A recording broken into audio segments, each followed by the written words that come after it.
विद्यार्थियों, जैसा कि आपको विदित है कि हम भौतिक भूगोल के अंतर्गत सिलेबस के अनुसार हम पाठ्यक्रम को देख रहे हैं। इसमें अब तक हम 25 व्याख्यान देख चुके हैं। आज 26वां व्याख्यान भूकंप तथा भूकंप के कारण तथा उनका परिणाम और उसका विश्व में वितरण को हम देखेंगे।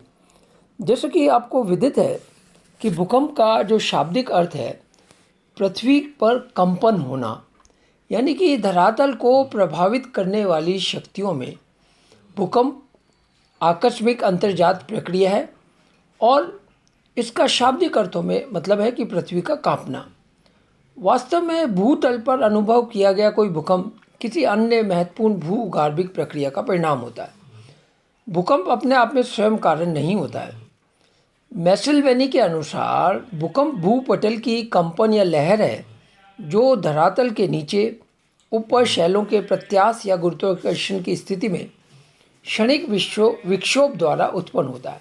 अर्थात पृथ्वी के आंतरिक भाग में, पृथ्वी की जो सतह है उसके नीचे वाले भाग में अगर चट्टानों में किसी भी कारण से विक्षोभ भी होता है, विक्षोभ से मतलब उसमें कोई बदलाव होता है, परिवर्तन होता है, टूटन होती है, मुड़ाव होता है, तो उससे हमारी पृथ्वी के धरातल पर एक कंपन उत्पन्न होता है। उस कंपन को हम पृथ्वी के ऊपर महसूस करते हैं, उसे भूकंप कहते हैं। मॉन्क हाउस के अनुसार भूकंप भूपटल की शैलों में संचलन या समायोजन की क्रिया द्वारा बाहर की और सभी दिशाओं में होने वाली प्रत्यास्थ प्रघाती तरंगों के अनुक्रमिक संचार को भूकंप कहते हैं।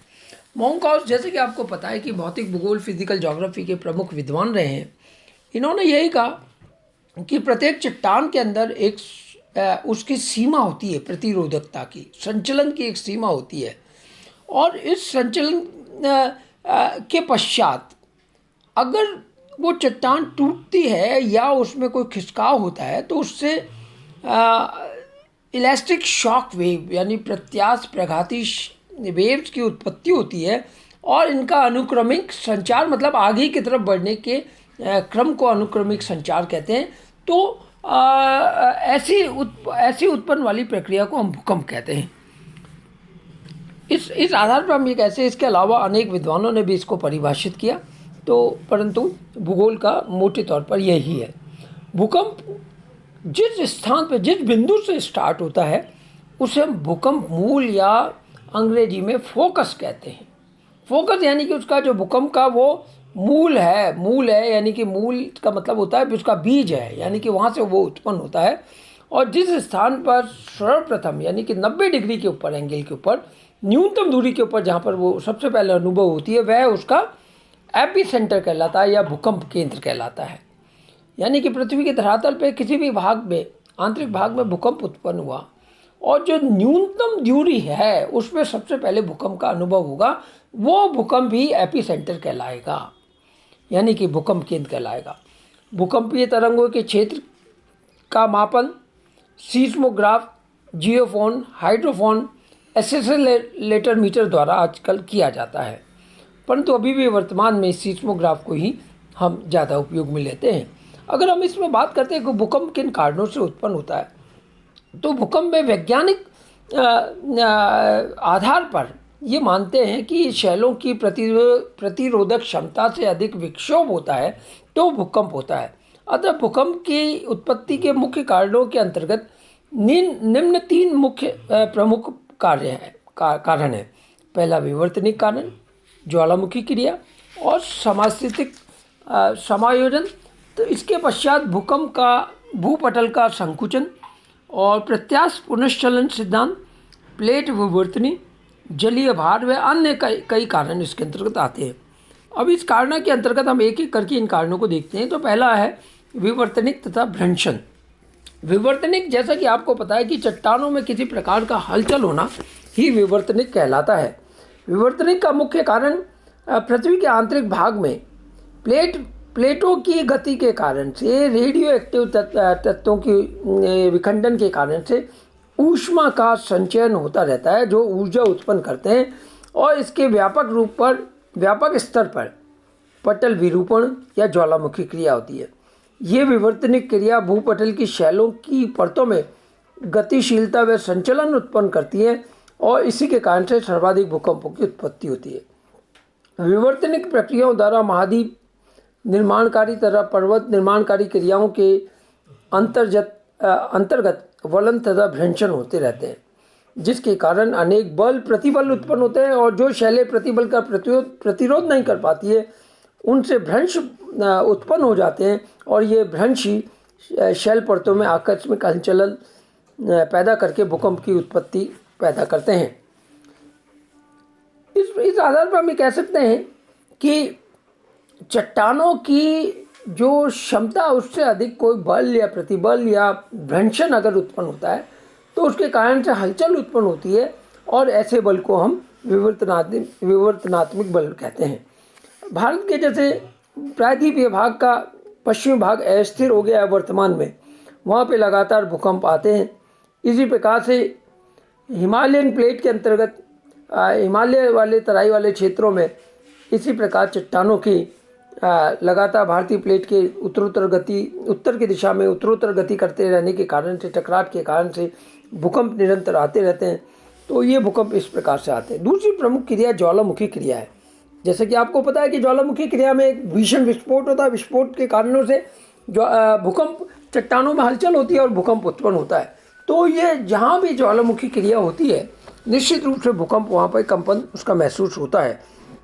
उसके बाद में समस्थितिक समायोजन, यद्यपि धरातल के बड़ी बड़ी स्थलों के मध्य समस्थिति पाई जाती है, यानी कि संतुलन की वह अवस्था जो विभिन्न प्रकार के ऊंचे नीचे यानी पर्वत पठार मैदान के मध्य में एक संतुलन की अवस्था पाई जाती है, उसे ही समस्थिति कहते हैं।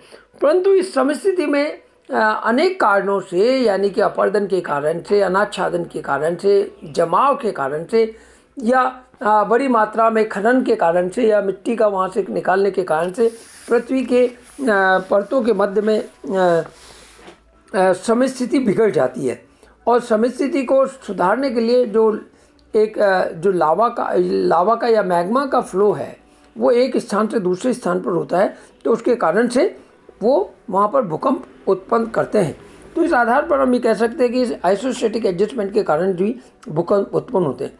इसका एक है प्रत्यास्थ पुनश्चलन सिद्धांत। इसके द्वारा ये माना जाता है कि प्रत्येक चट्टान में एक इलेक्ट्रिसिटी होती है, यानी कि लचीलापन पाया जाता है। उस लचीलापन के ऊपर चट्टान पर किन्हीं विवर्तनिक कारणों से अगर जब उस पर बल लगता है, परंतु चट्टान के बल लगने की एक सीमा तक तो उसको सहन कर सकती है और वो उस लचीलेपन के कारण से चट्टान स्ट्रेच हो जाती है, यानी कि काफ़ी दूरी तक खिंच जाती है। परंतु उसकी एक सीमा बाद में वो चट्टान पुनः वो बड़ी तेज़ी से टूटती है और टूटने के कारण से चट्टान अपने मूल स्थान की ओर झपटती है और झपटने के कारण से वहाँ पर एक तरह का भूकंप उत्पन्न होता है या भूकंपी तरंगें या लहरें उत्पन्न होती हैं। उसे हम प्रत्यास्थ पुनश्चलन सिद्धांत कहते हैं। इसके बाद में अगर हम इसको आगे चलेंगे तो प्लेट विवर्तनिक सिद्धांत, आज वर्तमान में जो भूकंप के मुख्य कारणों के अंतर्गत प्लेट विवर्तन ही है। जैसे कि हम पृथ्वी की आंतरिक बनावट के बारे में और प्लेट विवर्तन के बारे में देख चुके हैं कि जो प्लेटें हैं, जो हमारी पृथ्वी जो है विभिन्न प्लेटों के मध्य में विभक्त है और प्लेटों में गति का कारण मेंटल से उत्पन्न जो सामान्य धाराएं हैं वो एस्टेनोस्फीयर के ऊपर जाके गति करती है और गति करने के कारण से प्लेटें एक स्थान से दूसरे स्थान की ओर गति करती है। प्लेटों के विभिन्न जो किनारे हैं, चाहे आपका टकराट वाला किनारा है या एक दूसरे से दूसरे स्थान पे जाने वाले किनारे या सड़क से किनारा है, वहाँ पर ये प्लेट विवर्तन का ये जो किनारे हैं वहाँ पर ये भूकंप उत्पन्न करते हैं। जैसा कि आपको अच्छी तरह पता है कि जैसे हम अभी वर्तमान में अगर ये देखें कि अंडमान निकोबार जो द्वीप समूह में सुमात्रा का जब भूकंप आया तो उस समय बड़ी मात्रा में सुनामी लहर उत्पन्न हुई, यानी समुद्री भूकंप उत्पन्न हुआ। उसका मुख्य कारण विभिन्न प्लेटों की गति है। गतियों के परस्पर टकराट के कारण से प्लेटों का बड़ी तेज़ी से समुद्री भाग में उछाल आ गया और उसके कारण से समुद्र का जो जल है वो बहुत तेज़ी से उठा। ये भी एक प्रमुख कारण के अंतर्गत आता है। तीसरा जो इसका एक अन्य कारण है भूपटल का सिकुड़न। यद्यपि आज वर्तमान में इसकी कोई रेलिवेंसी नहीं है कि भूपटल सिकुड़ रहा है। यद्यपि पृथ्वी पर निरंतर तापमान, आंतरिक भाग में ताप की कमी आ रही है, परंतु सिकुड़ने जैसे एक बहुत कम है, तो उसके कारण से हम इसको आज की तारीख में बहुत ज़्यादा वैज्ञानिक रूप से स्वीकार नहीं करते हैं कि संपीड़न के कारण से भूकंप उत्पन्न होते हैं। ये पुराना विचार है, परंतु ये मान्यता आज की तारीख में लगभग समाप्त रहा है। एक ये भी माना जाता है कि जो कृत्रिम जलीय भार है, यानी मानव द्वारा विभिन्न स्थानों पर प्राकृतिक प्रवाह को रोककर बड़े बड़े जल बांध बनाए जाते हैं। उन बांधों के एकत्रीकरण के कारण, उनके भार के कारण से वहाँ पर दबाव पड़ता है, उसके कारण संतुलन भंग होता है, उसके कारण से भूकंप आते हैं। परंतु वर्तमान में जो इन बड़े बांधों का विरोध करने के पीछे विभिन्न